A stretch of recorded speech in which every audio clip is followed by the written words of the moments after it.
This event's been awesome. We've lived in the area for a few years, and Fall Fest is always something we look forward to. The hay rides, stuff for the kids. Just a really nice family event here in UA. It's just, something fun and special to do in the fall season. It's a really good time.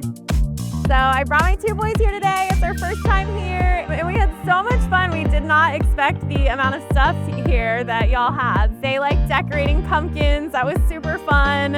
And then they loved the inflatables. The corn maze was their favorite. We really appreciate everything that we got to enjoy.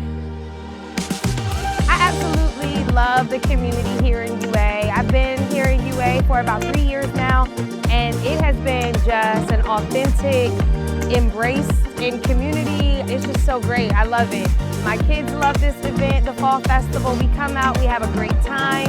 We ride on the hay rides, we costume swaps, play games, meet up with parents, all the things. It is just an amazing day at the Fall Festival.